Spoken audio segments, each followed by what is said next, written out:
అందరికీ నమస్కారం. రాష్ట్రంలో నిరుద్యోగ యువతకు ఉద్యోగ ఉపాధి అవకాశాలు కల్పించాలని ఎన్డీఏ ప్రభుత్వం అధికారంలోకి వచ్చిన మొదటి రోజు నుంచి అనేక కార్యక్రమాలు చేపట్టడం జరిగింది. చంద్రబాబు నాయుడు గారు పదవీ బాధ్యతలు తీసుకున్న మొదటి రోజే రాష్ట్రంలో ఉపాధ్యాయ ఖాళీలను భర్తీ చేయడానికి మెగా డిఎస్సి నిర్వహిస్తామని చెప్పి ఆ ఫైల్ పైనే మొదటి సంతకం చేయడం జరిగింది.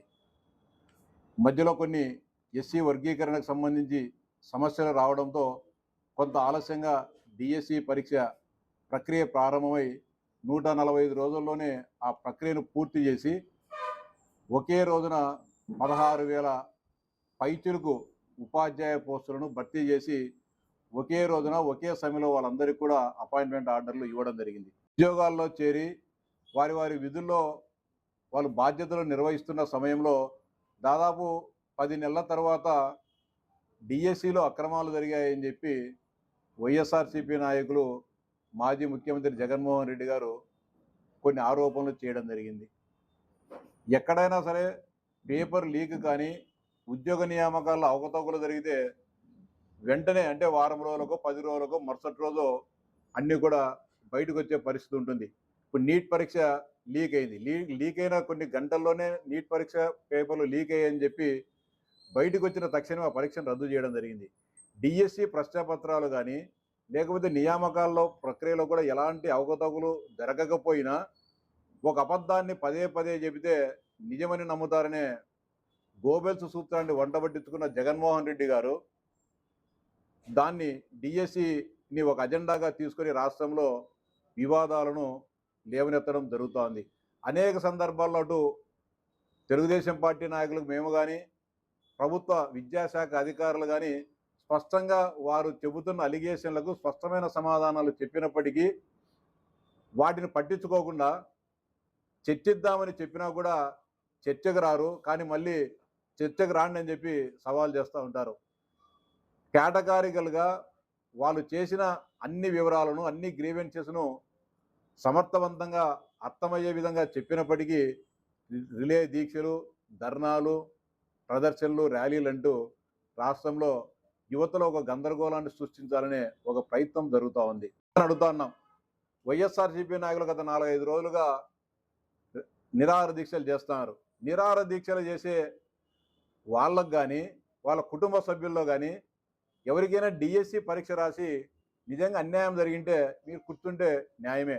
కనీసం డిఎస్సి పరీక్ష ఏంది, టెట్ అంటే ఏంది, ఉద్యోగ నియామకాలు ఏ విధంగా జరుగుతాయి, రిజర్వేషన్ల ప్రక్రియ ఏ విధంగా ఉంటుంది, వర్టికల్ రిజర్వేషన్ అంటే ఏంది, హారిజాంటల్ రిజర్వేషన్ అంటే ఏంది, ఎస్సీ వర్గీకరణలో ఎవరికి ఎంత శాతం ఉంది, లేకపోతే హారిజాంటల్ రిజర్వేషన్లో ఏ ఏ వర్గాల వారికి రిజర్వేషన్లు ఎంత శాతం ఇస్తుందనే కనీస పరిజ్ఞానం కూడా లేని వాళ్ళు ఏదో జగన్మోహన్ రెడ్డి గారు చెప్పినారని చెప్పి దీక్షలు చేస్తూ ఉన్నారు. అంటే ఎద్దు ఈనిందంటే ఘాటన కట్టేయండి అనే రకంగా జగన్మోహన్ రెడ్డి చెప్పినాడు కాబట్టి ఆయన అంధభక్తులంతా తహసీల్దార్ల కార్యాలయాల దగ్గర, కలెక్టర్ల కార్యాలయాల దగ్గర ధర్నాలు చేయడం జరుగుతోంది. ఈ సందర్భంగా సూటిగా ప్రశ్నిస్తా ఉన్నా, ఈ నియోజకవర్గంలో అయినా సరే అనేక మంది స్పోర్ట్స్ కోటాలో కానీ వికలాంగ కోటాలో కానీ అవినాష్ రెడ్డికి అత్యంత దగ్గర బంధు, పేరు చెప్పను బాగుండదు, ఒక మహిళ అమ్మాయికి వేంపల్లె గ్రామంలో నివసించే ఒక విద్యార్థినికి స్పోర్ట్స్ కోటాలో ఉద్యోగం రావడం జరిగింది. ఆ అమ్మాయి స్పోర్ట్స్ ఆడుకోకుండానే ఉద్యోగాలు రావడం జరిగిందే, లేకపోతే స్పోర్ట్స్ కోటాలో ఉద్యోగాలు ఇమ్మని చెప్పి ఎవరికైనా 10 లక్షలు 15 లక్షలు డబ్బులు ఎవరికైనా ఇచ్చినారా? వైఎస్ఆర్సీపీ నాయకులు అడిగితే చెప్తా, రేపు వాళ్ళ ధర్నా ఉంది కదా, ఆ పేరు చెప్పమంటే చెప్తా. ఈ నియోజకవర్గంలో అనేక మందికి స్పోర్ట్స్ కోటాలో ఉద్యోగాలు వచ్చినాయి. ఎవరినో ఒకరు చూపించండి. ఈ నియోజకవర్గంలో ప్రతి గ్రామంలో మీ కార్యకర్తలు ఉన్నారు, మీ నాయకులు ఉన్నారు. అందరినీ ఎంతమంది ఉద్యోగాలు వచ్చినారో అందరినీ నిలబెట్టండి. వారు నీతి నిజాయితీగా ఉద్యోగాలు సాధించినారా? స్పోర్ట్స్ కోటాలో ఉండాలని దొంగ సర్టిఫికెట్లు తీసుకొని వచ్చి స్పోర్ట్స్ కోటా ఉద్యోగాలు పొందినారా? లేదంటే ఎక్స్ సర్వీస్మెన్లు ఉద్యోగాలు వచ్చిన వాళ్ళు ఏమైనా తీసుకున్నారా? ఎస్సీ వర్గీకరణ ద్వారా ఉద్యోగాలు పొందిన వాళ్ళు తప్పుడు ధృవీకరణ పత్రాలతో ఉద్యోగాలు పొందినారనేది మీరు చూపించమని చెప్పి నేను సవాల్ చేస్తా ఉన్నా. ఒక పద్ధతి ప్రకారము హారిజాంటల్ రిజర్వేషన్ అమలు చేయాలని మొట్టమొదట చెప్పింది జగన్మోహన్ రెడ్డి గారు ముఖ్యమంత్రిగా ఉన్న సమయంలో. ఆయన పెట్టిన నియమ నిబంధనల మేరకే టీచర్ ఉద్యోగాల భర్తీలో కూడా హారిజాంటల్ రిజర్వేషన్ ప్రకారమే ఉద్యోగాల భర్తీని చేపట్టడం జరిగింది. అంటే ఉంటుందో ఆ పోస్టుకు ఆ కేటగిరీకి సంబంధించిన వారికే హారిజాంటల్ రిజర్వేషన్ ప్రకారం ఉద్యోగాన్ని ఇవ్వాల్సి ఉంటుంది తప్ప, ఒకవేళ ఈయన కంటే కేటాయించిన వ్యక్తి కంటే ఇతర కేటగిరీలలో మార్కులు ఎక్కువ వచ్చినా, ర్యాంకులు ఎక్కువ వచ్చినా కానీ ఇవ్వలేని పరిస్థితి ఉంటుంది రిజర్వేషన్ విధానంలో. హారిజాంటల్ రిజర్వేషన్ కానీ వర్టికల్ రిజర్వేషన్లో కానీ, వర్టికల్ రిజర్వేషన్లో పద్ధతిలో ఉండే వాళ్ళను జనరల్ కోట అభ్యర్థులు తీసుకొని పోయి వర్టికల్ రిజర్వేషన్లో పెట్టేదానికి ఉండదు. అంటే వర్టికల్ రిజర్వేషన్లో ఎవరైతే అర్హులు ఉంటారో వారికి మార్కులు తక్కువ వచ్చినా వాళ్ళు ఇవ్వాల్సిందే తప్ప, జనరల్ కేటగిరీలో ఉన్న వాళ్ళకి మార్కులు ఎక్కువ వచ్చినాయి, మార్కులు ఇతనికి తక్కువ వచ్చినాయని చెప్పి ఎందుకు ఇస్తున్నారని చెప్పి ప్రశ్నించజాలం మనం. కానీ చట్టం, రాజ్యాంగం ఆ విధంగా మనకు రాయబడి ఉంది, నియమ నిబంధనలు ఆ విధంగా చెప్తున్నాయి. కాబట్టి భారతదేశ వ్యాప్తంగా ఏ విధమైన రిజర్వేషన్ అమలు ప్రక్రియ జరుగుతూ ఉందో ఆ విధంగానే ఆంధ్రప్రదేశ్లో జరుగుతూ ఉంది. కూడా అనేక రకాలుగా జగన్మోహన్ రెడ్డి మాట్లాడుతున్నాడు. గోల్డ్ మెడల్ వచ్చిన వాళ్ళకు, లేకుంటే సిల్వర్ మెడల్ వచ్చిన వాళ్ళకు, జాతీయ అంతర్జాతీయ క్రీడాకారులకు పోస్టులు రాలేదు, కేవలం పార్టిసిపేషన్ చేసిన వాళ్ళకు మాత్రమే ఉద్యోగాలు వచ్చినాయని చెప్పి పదే పదే ఆయన చెప్తా ఉంటాడు. మీరు 2300 ఉద్యోగాలు, సచివాలయ ఉద్యోగాలు 2300 మందికి స్పోర్ట్స్ కోటాలు ఇవ్వడం జరిగింది. ఎవరైనా సరే ఈ 2300 పత్రాలు నేను ఇస్తా, మీకు ఎక్కడిమంటే ఆ పేర్లను ఇస్తా. పార్టిసిపేషన్ అయిన వాళ్ళకు కూడా మీరు ఉద్యోగాలు ఇచ్చినారా లేదా చెప్తా. ఎన్ని పేర్లు, మీరు ఏ నిబంధనలు అయితే పాటించారో, అమలు చేశారో అప్పటి ప్రభుత్వ అధికారులు, అదే విధమైన విధానాలను కూడా ఈ ప్రభుత్వం కూడా ఆదేశించడం జరిగింది.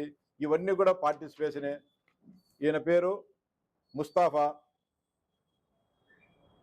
43rd kho kho championship participation held at Chimakurthi. చీమకుర్తిలో ఆయన పార్టిసిపేషన్ అయ్యాడు, పథకం సాధించరా, లేకుంటే ఆయనకేమి విజేత కాలే. ఇంకొక ఆయన ఎడిసన్ అని ఆయన AP senior inter district football championship participation held at Anantapuram. ఇంకొక ఆయన Tirupalu HGF 50th AP inter district softball tournament participation held at Siripuram. ఇట్లా ఉదాహరణలుగా చెప్పుకుంటూ పోతే కొన్ని వందల ఉదాహరణలు మీకు చూపించడం జరుగుతుంది. ఇవన్నీ కూడా పక్కన పెట్టి ఏదో మేము చెప్తా ఉంటే, మాకు పత్రిక ఛానల్ ఉంది, మేము అబద్ధాలు చెప్తా ఉంటే అవే వాస్తవాలు అవుతాయని చెప్పడం అవివేకం. నిన్న మీరంతా చూసి వ్యతిరేకంగా ఎంతోమంది పేద బడుగు బలహీన వర్గాలకు సంబంధించిన విద్యార్థులు డిగ్రీ పాస్ అయి బీఈడి అదేవిధంగా డైట్ పూర్తి చేసి తిని తినక పస్తులుండి చదువుకొని ఈరోజు ఉద్యోగాలు సంపాదిస్తే వారి ఆత్మస్థైర్యాన్ని దెబ్బతీసే విధంగా, వారికి సమాజంలో విలువ లేకుండా చేసే విధంగా జగన్మోహన్ రెడ్డి గారు కానీ ఆయన ముఠా సభ్యులు కానీ వారిని అవమానించే విధంగా మాట్లాడడం జరుగుతుంది.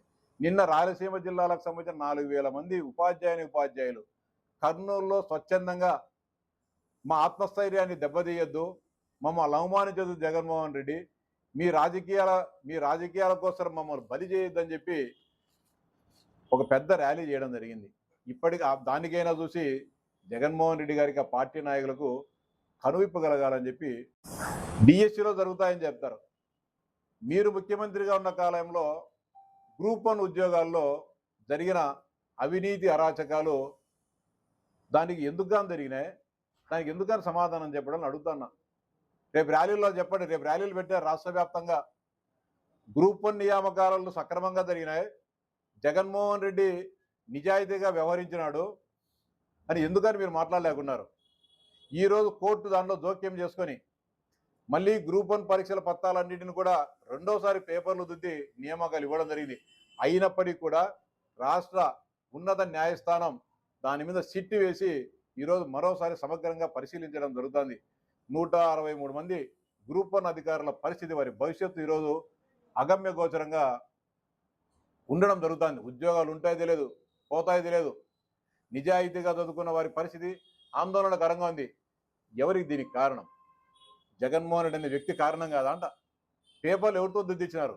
అత్యంత కట్టుదిట్టంగా 10వ తరగతి పబ్లిక్ పరీక్షలు కూడా అత్యంత భద్రత మధ్య, కట్టుదిట్టల మధ్య, అత్యంత నిఘా మధ్య పరీక్ష పేపర్లు దిద్దుతారు. ఈ రాష్ట్ర భవిష్యత్తులో భాగస్వాములయ్యే గ్రూప్ 1 అధికారుల ప్రశ్నాపత్రాలను, జవాబు పత్రాలను దిద్దాల్సింది ఎక్కడ? హాయిలాండ్ అనే హోటల్లో ఒక రిసార్ట్లో పెట్టుకుని దుద్దినారు. దుద్దింది ఎవరు? తాడేపల్లి ప్యాలెస్లో పనిచేసే అటెండర్లు, డ్రైవర్లు, కసుగొట్టే వాళ్ళ చేతి పేపర్లు ఇచ్చి నీ నోటికి ఏదొచ్చి అంకెరాయరా జవాబులు టిక్కులు కొట్టమని మార్కులు ఏమని చెప్పినారు. దీనిపైన ఎందుకు మాట్లాడారని చెప్తారు జగన్మోహన్ రెడ్డిని, ఆ పార్టీ నాయకులను. అంటే ఇది ఎగ్జామ్ కాదా? మీరు ముఖ్యమంత్రిగా ఉన్నారా లేదా? అప్పుడు దానికి ఎందుకు సమాధానం చెప్పారు. జగన్మోహన్ రెడ్డి ముఖ్యమంత్రిగా ఉన్న చివరి దశల్లో కడప జిల్లా పరిషత్తులో 15 మంది కారుణ్య నియామకాలు జరిపినారు.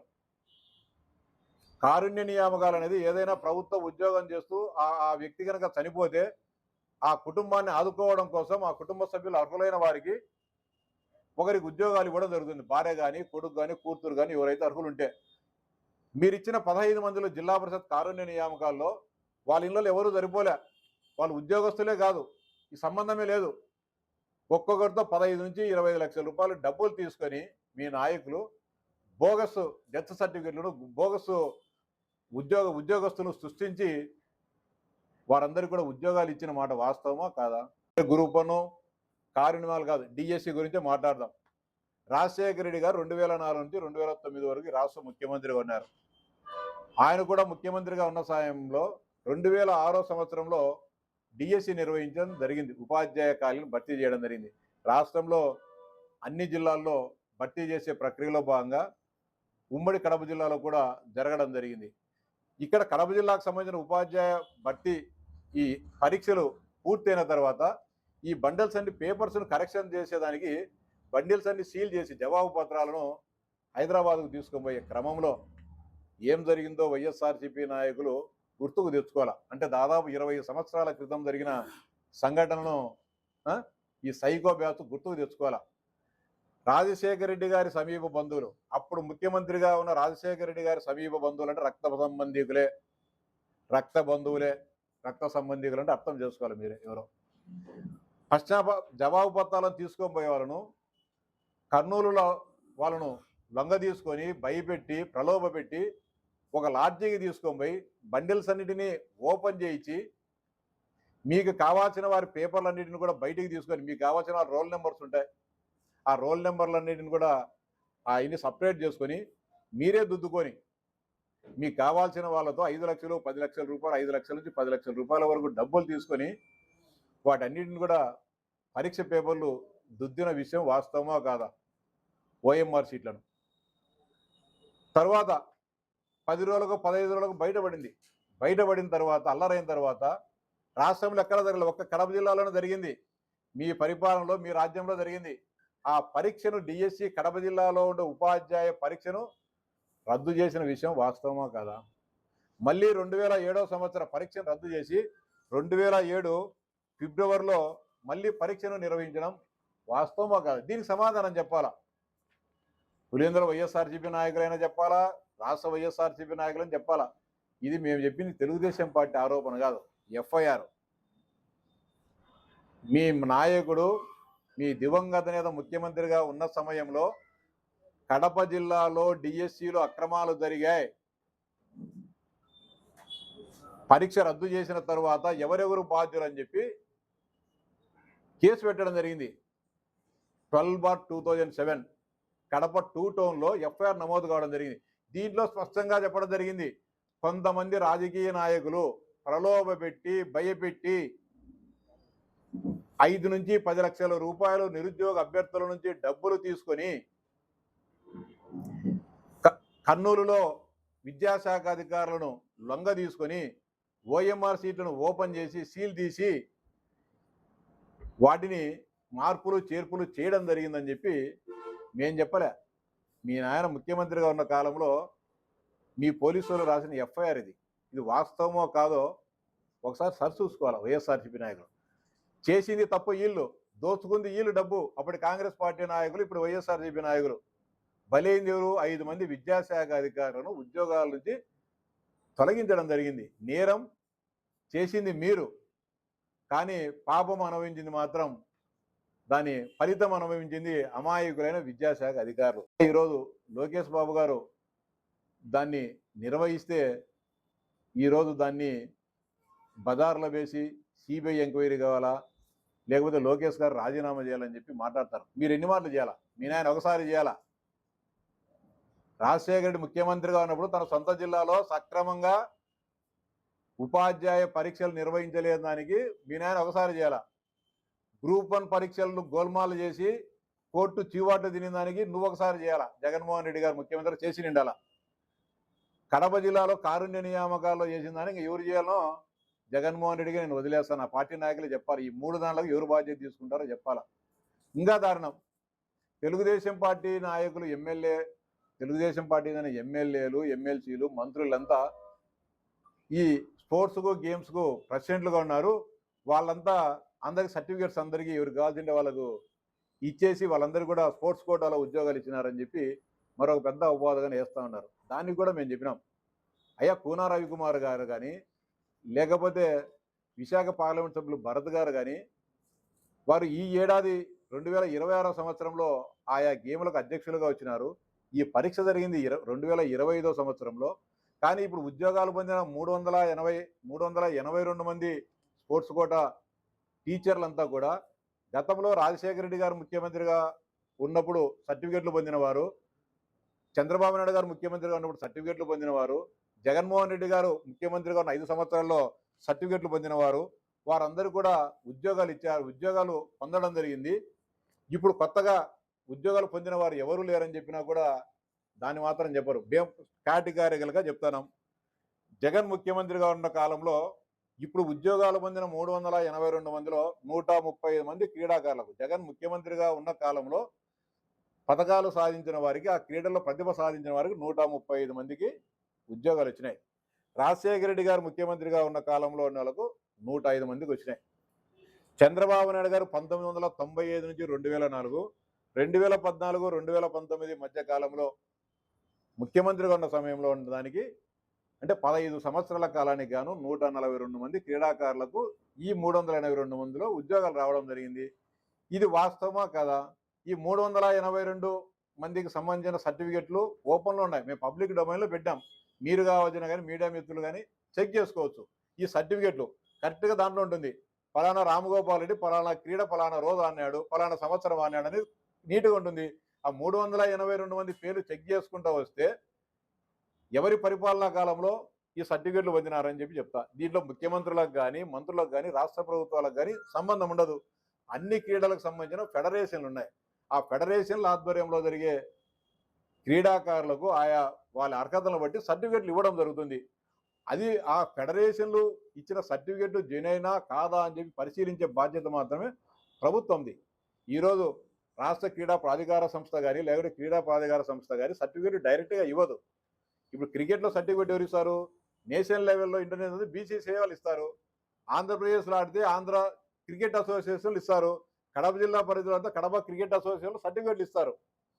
అవి ఇస్తారు చెప్ప, లేకపోతే కనుక పులివెందుల పీఈటీనో లేకుంటే కడప డిఎస్డిఓనో కడప కలెక్టర్ ఇవ్వరు. ఈ వాస్తవం తెలుసు. కానీ బురద వేయాలా? బురద వేస్తే ఎవడు కడుక్కుంటాడు, బురద పడినాడు కడుక్కుంటాడని చెప్పి వాళ్ళు చెప్తున్నారు. మళ్ళీ ఈ మధ్యన పిల్లుగానే వేసినారు ఒకటి. అంటే పిల్లి వేసేటప్పుడు ఎవరు పిల్లు పోతారు? నిజంగా నాకు నష్టం జరిగితే, నాకు ఈ రాష్ట్ర ప్రభుత్వం ద్వారా నష్టం జరిగింది, వ్యవస్థ ద్వారా నష్టం జరిగిందని బాధితుడు కోర్టుకు పోతాడు. ఏమీ సంబంధం లే, తలాతోకలేని వ్యక్తులు కోర్టుకు పోతే ఒకసారి ఎన్నిక తీసుకున్నారు, మళ్ళా రెండోసారి పోయిన వారం మళ్ళా వేసినారు. హైకోర్టు తిట్టలే.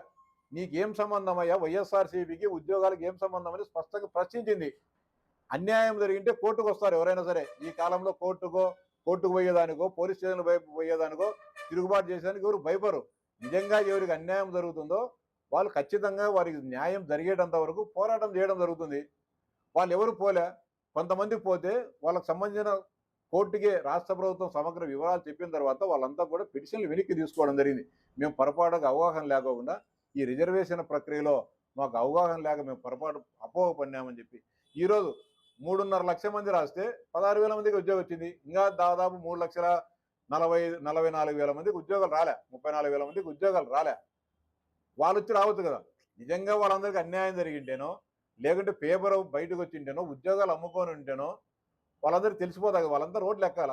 ఎవరైనా ఇప్పుడు దీక్షలు చేస్తున్నారు, పులిందరూ దీక్షలు చేస్తున్నారు. కనీసం ఫ్యాంట్ వేసుకున్నాడు కానీ ఎవరు దీక్షలలో. ఏం సంబంధం?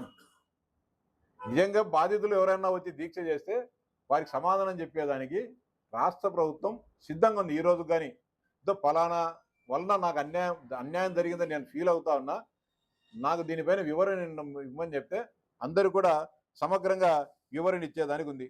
ఈ గేమ్స్ను జూద క్రీడలకు కానీ ఉద్యోగాలు ఇచ్చినారని చెప్పి మేము పదే పదే చెప్పినాం. అయితే బిడ్జి ఆట అనేది భారత క్రీడా ప్రాధికార సంస్థ, భారత ప్రభుత్వం గుర్తించిన సంస్థ ఆటది. అది అన్ని రాష్ట్రాల్లో ఉంటుంది. కానీ ఆంధ్రప్రదేశ్లో వాళ్ళు పంపించినారు కాబట్టి దీంట్లో పెట్టడం జరిగింది. ఆ క్రీడ బిడ్జి ఆట అనేది ఆంధ్రప్రదేశ్లో లేదు. దానికి సంబంధించిన అసోసియేషన్ కానీ, దానికి సంబంధించిన క్రీడలు కానీ, పోటీలు కానీ ఎక్కడా జరగలే. కానీ కేంద్ర ప్రభుత్వం లిస్టులో పెట్టింది కాబట్టి రాష్ట్ర ప్రభుత్వం దాన్ని పాటించాలి కాబట్టి దాంట్లో పెట్టడం జరిగింది. బిడ్జికి సంబంధించిన ఒక్క పోస్టు 16,000 పైచులకు భర్తీ చేసిన పోస్టులలో బిడ్జి ఆట ఆడిన వాళ్లకు, అంటే జగన్మోహన్ రెడ్డి పరిభాషలో చెప్పాలంటే జూద క్రీడ ఆడిన వాళ్ళకి ఎక్కడ కూడా ఆంధ్రప్రదేశ్లో ఒక్కరికి కానీ ఉద్యోగం ఇవ్వలే మేము. ఎక్కడ కానీ దాని పోటీలు జరగలేదు. దీంట్లో అసోసియేషన్ లేదు, ఏమి లేదు. కేంద్ర ప్రభుత్వం ఇచ్చింది. ప్రశ్నించాల్సింది ఎవరిని? మోడీ కానీ ప్రశ్నించాలా? ప్రశ్నించు, ఎందుకు కానీ పెట్టామని. నువ్వు ఎవరినైనా సరే సోనియా గాంధీని గడగడలాడించినవి కదా నువ్వు. మోడీని కానీ ఆడించు గడగడ. బిడ్జి ఆట ఒక జూద క్రీడను స్పోర్ట్స్ అండ్ గేమ్స్ ఆ జాబితాలో ఎందుకు కానీ పెట్టావు మోడీ? నీకు దించేస్తా, నేను పదవి దించేస్తా, ప్రధానమంత్రిగా నిన్ను గద్దె దించుతాని మాట్లాడాలి జగన్మోహన్ రెడ్డి గారు.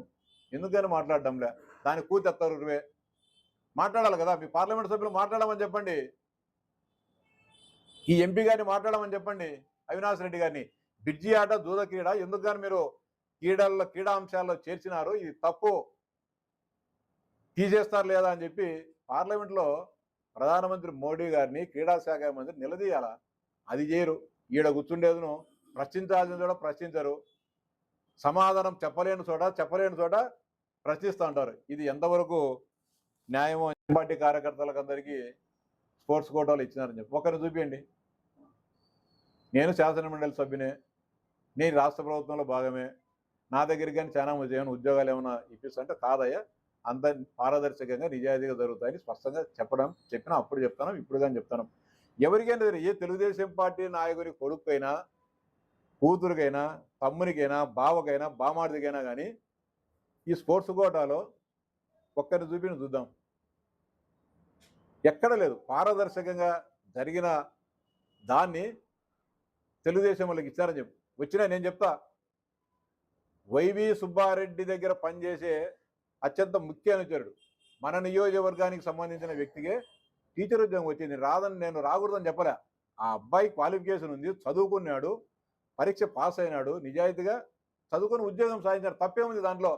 అంటే మీరు వైవి సుబ్బారెడ్డి దగ్గర పనిచేసేవాడు 20 లక్షలు 30 లక్షలు ఇచ్చినారా? అయినా 10 లక్షలు 15 లక్షలు ఎయిడెడ్ పోస్టులు 40 లక్షలకు 50 లక్షలకు అమ్ముకుంటున్నారు. మైనారిటీ విద్యా సంస్థల్లో టీచర్ పోస్టులు బట్టి 40-50 లక్షలు, 10 లక్షలు 15 లక్షలు ఇచ్చినాడోడు, తీసుకునేడోడు ఒక్కనైనా చూపించాలి కదా. ఇంత రాష్ట్రంలో 5 కోట్ల మంది ఉండే జనాభాలో 3.5 లక్షల మంది పరీక్ష రాస్తే ఒక్కడన్నా నేను డబ్బిచ్చి కొనుక్కునే, పలానోడు డబ్బు తీసుకున్నాడని చెప్పి మాట్లాడే పరిస్థితి కానీ లేదు. ఇంకా చెప్తారు మొత్తం కమ్మ సామాజిక వర్గం వాళ్ళకి అందరికీ ఉద్యోగాలు ఇచ్చినారని చెప్పి. మొత్తం 382 పోస్టులు స్పోర్ట్స్ ద్వారా మెరిటోరియస్ స్పోర్ట్స్ కోటాలో వచ్చిన పోస్టులన్నీ కూడా మొత్తం కమ్మలకి ఇచ్చేసినారని చెప్తాడు అక్కడ వచ్చి టీవీల ముందు కూర్చొని. సార్ ఇది నిజమేమని చెప్పి వెరిఫై చేస్తే కమ్మ కానీ, రెడ్డి కానీ, వైశ్య కానీ, బ్రాహ్మణ కానీ, క్షత్రియుడు, అగ్రవర్ణాలకు సంబంధించిన వాళ్ళు ఈ 382 మందిలో అగ్రవర్ణాలకు వచ్చిన పోస్టులు 42. దీంట్లో కాపు సామాజిక వర్గానికి 16 ఇచ్చినారు, రెడ్లకు 10 మందికి, కమ్మ సామాజిక వర్గానికి ఇచ్చింది 9 మందికే, వైశ్యులకు 2, క్షత్రియులకు 2, బ్రాహ్మణులకు 2, ముస్లింలకు 1. 42లో 9 ఉద్యోగాలు మాత్రమే కమ్మ సామాజిక వర్గాలకు ఇస్తే మొత్తం 382 ఇచ్చినారు. అంటే దానిలో రిజర్వేషన్ కోటా ఉంటుంది అని ఇంగిత జ్ఞానంలో ఆలోచన కూడా లేకోకుండా ఏది పడితే అది మాట్లాడడం జరుగుతోంది. జగన్మోహన్ రెడ్డి గారికి ఈ రాష్ట్రం నుండి నిరుద్యోగ అభ్యర్థులందరి తరఫున కూడా విజ్ఞప్తి చేసేది ఒకటే, మీకు లోకేష్ బాబు గారి మీదనో చంద్రబాబు నాయుడు గారి మీదనో రాజకీయ కక్ష ఉంటే రాజకీయ పోరాటాలు చేయండి. రాష్ట్రంలో అనేక సమస్యలు రోజువారీ ఉత్పన్నం అవుతూ ఉంటాయి, పరిష్కారం అవుతూ ఉంటాయి. వాటన్నిటినీ అనేక సమస్యలు ప్రభుత్వం దృష్టికి తీసుకొని పోయే కార్యక్రమాన్ని దాన్ని ముందు పెట్టుకోకుండా ఏమీ లేని దాన్ని ఆలు లేదు సూలు లేదు కొడుకు పేరు సోమలింగడు అన్నట్టు పరీక్షలు అవినీతి జరగలేదు, అక్రమాలు జరగలేదు, మోసాలు జరగలేదు, ద్రోహాలు జరగలేదు, దాన్ని పట్టుకొని నువ్వు డిఎస్సీలు అక్రమాలు జరుగుతాయని చెప్పి మాట్లాడుతున్నావు. సరే, అదైనా ఓకే. సరే, మీ దగ్గర ఏ డేటా ఉందో అంతా తీసుకొని రండి. 17వ తారీఖు నుంచి అసెంబ్లీ కౌన్సిల్ అన్నీ కూడా ప్రారంభమవుతా ఉన్నాయి. ఎక్కడ ఎన్ని చర్చించాల్సింది? పులివెందుల ఆర్డీఓ ఆఫీస్ కానో, లేకపోతే కడప కలెక్టర్ ఆఫీస్ కానో, లేకపోతే కనుక విజయవాడ ఎంఆర్ఓ ఆఫీస్ కానో, విశాఖపట్నంలో ఎంఆర్ఓ ఆఫీస్ కాడ చర్చించాల్సింది, నిజాలు నిగ్గు తేల్చాల్సింది అసెంబ్లీలో. 17వ తారీఖు నుంచి అసెంబ్లీ సమావేశాలు జరుగుతున్నాయి. నీ దగ్గర ప్రభుత్వం కానీ చర్చకు సిద్ధంగా ఉంది. బయట బహిరంగ చర్చకైనా మేము సిద్ధంగానే అనేక సార్లు చెప్పినా రారు. మళ్ళీ 18 నుంచి బహిరంగ చర్చకు రావాలంటే రమ్మంటే రారు. ఆడికి నిన్న మా ఆలబార్ రాజేంద్ర ప్రసాద్ గారు నిన్న చర్చకు రమ్మని చెప్పి కూర్చున్నాడు బజార్లోనే. మొన్న ఇటీవల ఒక 20 రోజుల క్రితం తిరుపతి ప్రెస్ క్లబ్లో కూర్చున్నాం, రాండి చర్చిద్దామని చెప్పి. మీ పార్టీ ఆఫీస్కి వస్తామని చెప్పినా కానీ మీరు రాలే. ఇప్పుడైనా సరే మీరు చర్చించాల్సింది. ప్రభుత్వం కూడా సర్వసన్నద్ధంగా ఉంది. మీరు లేవనెత్తే ఆరోపణలు, మీరు ప్రశ్నించే ప్రశ్నలకు సమాధానం చెప్పడానికి రాష్ట్ర ప్రభుత్వం సిద్ధంగా ఉంది. అటు అసెంబ్లీలో కానీ కౌన్సిల్లో కానీ. అసెంబ్లీకి రా మీరు. మిమ్మల్ని పులివెందుల నియోజకవర్గ ప్రజలు శాసనసభ్యునిగా ఎంపిక చేసుకుంది నేను ఇంట్లో కూర్చొని ప్రశ్నిస్తాను కాదు. ఇంట్లో కూర్చొని ప్రశ్నించాలంటే మీ సభ్యత్వానికి రాజీనామా చేయండి. ఇంకొక సమర్థవంతమైన వ్యక్తిని ఈ నియోజకవర్గ ప్రజలు ఎన్నుకుంటారు. ఆయన వచ్చి ప్రశ్నిస్తాడు. మీరు అసెంబ్లీకి రాకోకుండా నేను ప్రశ్నిస్తా అంటే కుదరదు. మీరు 17వ తేదీ నుంచి వచ్చే రాండి, మీరు ప్రశ్నించండి. మీ అన్ని ప్రశ్నలకు రాష్ట్ర ప్రభుత్వం సమాధానం చెప్పేదానికి సిద్ధంగా ఉంది. లోకేష్ బాబు గారే స్వయంగా మీరు అన్ని దానిలో కూడా సిద్ధం చెప్తారు. మేము కౌన్సిల్లో వచ్చి అడుగుతాం, అసెంబ్లీలో అడుగుతామంటే అది మీ చేతగానితనం, మీ పలాయనవాదం అది. కాబట్టి అసెంబ్లీకి రాండి జగన్మోహన్ రెడ్డి గారు, ప్రశ్నించండి. మీకు ఎంత సమయం ఇవ్వాలనో అంతా ఇస్తుంది సభాధ్యక్షులు. అక్కడ తేల్చుకుందాం. వీధి పోరాటాలు మానండి. రాష్ట్రంలో అనేక రకాలైన సమస్యలు ఉన్నాయి. ఎల్నినో ప్రభావంతో రైతాంగం ఇబ్బందులు పడే పరిస్థితులు కనపడుతున్నాయి. దానిపైన సూచనలు ఇవ్వండి రాష్ట్ర ప్రభుత్వానికి. ఎల్నినో ఏ విధంగా ఈ ప్రభావం నుంచి ప్రజలను, రైతాంగాలను, రైతులను, త్రాగునీటి ఎద్దడిని ఏ విధంగా మనం దీనికి సమర్థవంతంగా దీన్ని ఇబ్బందులు లేకుండా చేయాలనో దాని మీద ప్రభుత్వానికి సలహా. అట్లా కాకుండా ఏమీ లేని దానికి మీ కార్యకర్తల శ్రమను, వారి ధనాన్ని అందరినీ కూడా వృధా చేయడం తగదని చెప్తానా. అదేవిధంగా వైఎస్ఆర్సీపీ నాయకుల కార్యకర్తలుగా అని చెప్తానా. మీరు కూడా జగన్మోహన్ రెడ్డి మాయమాటల్లో పడి మీ పనులను, మీ వ్యాపారాలను, వృత్తులను అన్ని పక్కన పెట్టుకొని ఇవన్నీ రోడ్లెక్కి అంటే పనికిమాలిన ర్యాలీలు, పనికిమాలిన దీక్షలను మానుకొని నిజంగా అన్యాయం జరిగిన వాళ్ళు ఎవరైనా ఉంటే వాళ్ళని తొడుకొని రండి. నిజంగా అది వాస్తవం అయితే రాష్ట్ర ప్రభుత్వం మేమే కొట్లాడి మరి న్యాయం చేసేదానికని మేము సిద్ధంగా ఉన్నాం.